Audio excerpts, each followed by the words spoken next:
నీకు భలే sense of humour ఉంది మమ్మా అని గట్టిగా నవ్వుతూ అన్నాడు విరాట్.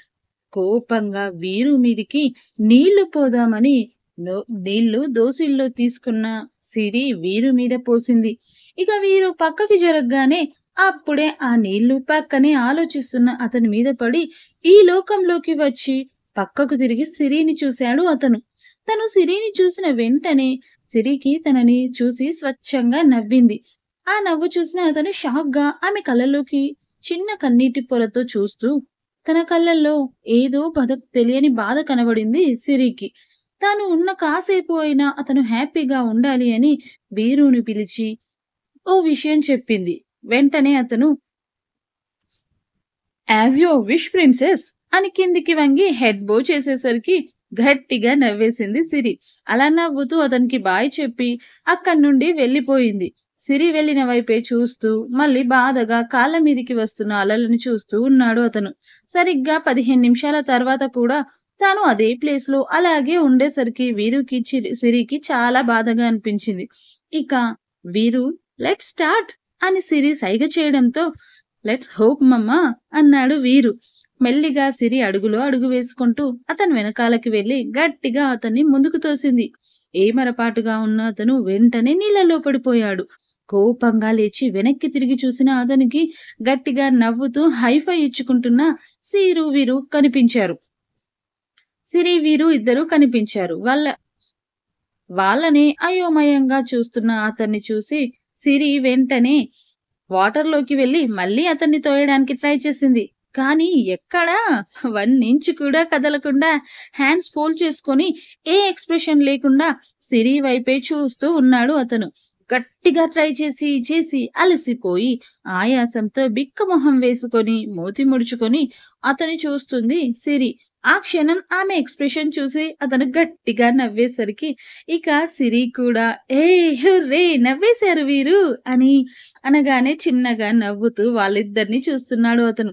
ఆ తర్వాత కాసేపు ముగ్గురు అంటే వీరు, సిరి వాటర్‌లో ఆడుకుంటూ ఉండగా అతను మాత్రం నవ్వుతూ వాళ్ళనే చూస్తున్నాడు.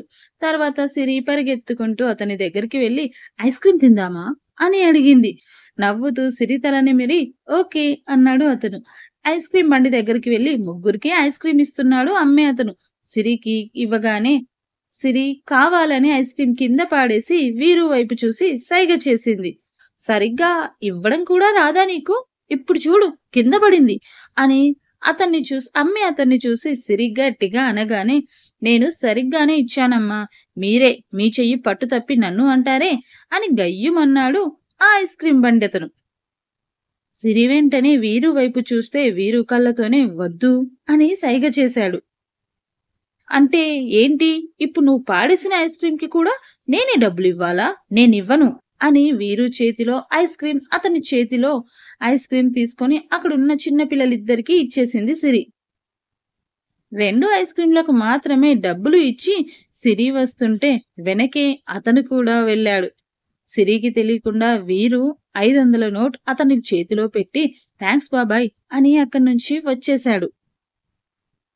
కొంత దూరం వెళ్ళాక ఇక అతనితో మీ పేరేంటి అని అడిగింది సిరి నవ్వుతూ. చిన్నగా నవ్వి శక్తి అన్నాడు అతను. నా పేరు సిరి మహాలక్ష్మి అని కొంచెం గర్వంగా చెప్పగానే మళ్ళీ చిన్నగా నవ్వాడు అతను.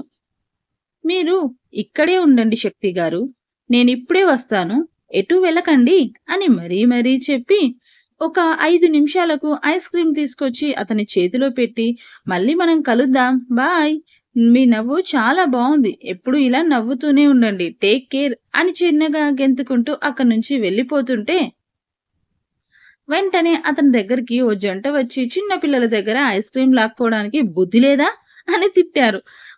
అతను అయోమయంగా సిరి వెళ్ళిన వైపే చూస్తున్నాడు. సిరి వెనక్కి తిరిగి బొటనవేలిని ముక్కు మీద పెట్టుకొని మరీ వెక్కిరించింది. ఆ జంటకి సారీ చెప్పి కార్ స్టార్ట్ చేసుకొని నవ్వుకుంటూ వెళ్ళిపోయాడు శక్తి. బ్యాక్ టు సిరి విరాట్. మొత్తం చెప్పి చిన్నగా తలెత్తి విరాట్ వైపు చూసేసరికి అతను సిరిని కోపంగా చూస్తూ ఆ ఐస్ క్రీమ్ బండి వాడితో ఎందుకు గొడవ పెట్టుకోలేదు నువ్వు అని అడిగాడు సీరియస్ గా. గొడవ పెట్టుకుందామనే అనుకున్నాను. కానీ నేను అనుకున్నాము. కానీ తీరా గొడవ పెట్టుకునే టైంకి వీరు గొడవ వద్దు, పోలీసులు ఉన్నారు అని కళ్ళతోనే సైగ చేసి చెప్పాడు. అందుకే అని చిన్నగా గొణుగినట్టే చెప్పింది సిరి. విరాట్ సిరి వైపు చూసి ఇక లేట్ అయ్యిద్ది పడుకో అనగానే బుద్ధిగా తలూపి బెడ్‌కి ఓ మూలన ముడుచుకొని పడుకుంది సిరి. విరాట్ బాల్కనీలోకి వెళ్లి సిగరెట్ కాలుస్తూ ఓ సంవత్సరం మొత్తం నువ్వు దొరకాలి అని ఎదురు చూస్తున్నానురా. ఇప్పటికి దొరికావు. అది కూడా నా సిరమ్మ వల్ల. ఎవరి వల్ల అయితే నీ సంతోషం దూరమయ్యిందో వాళ్ళ వల్లే మళ్ళీ నువ్వు నవ్వడం మొదలుపెట్టావు. అసలు నన్ను క్షమించే ఉద్దేశం ఉందా లేదా నీకు? అని ఆలోచిస్తూ ఎప్పటికో రూంలోకి వచ్చాడు విరాట్. ముద్దుగా ముడుచుకొని ఉన్న సిరిని చూసి తన పక్కనే పడుకొని తనని మీదికి లాక్కుంటూ ఎప్పటికో ఆలోచనలతో పడుకున్నాడు.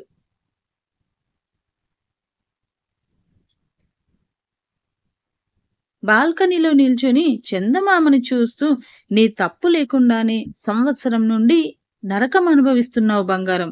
కానీ నేనే తెలుసుకోలేకపోయాను. నా ఆవేశం వల్ల నీ జీవితం కోల్పోయావు అని చాలా ఆలస్యంగా తెలిసిందిరా. ఇప్పటికీ మించిపోయింది ఏమీ లేదు. నేనెవరో తెలియకుండానే నా నవ్వుకి కారణమయ్యావు. నా వల్లే నీ జీవితం కోల్పోయావని తెలిస్తే అసలు నా మొహమైనా చూస్తావా? నన్ను క్షమిస్తావా? అని ఆలోచిస్తూ పిడికిలి బిగించి విరాట్ అనుకున్నాడు కోపంగా శక్తి. అసలు ఈ శక్తి ఎవరు? విరాట్‌కి, శక్తికి సంబంధమేముంది?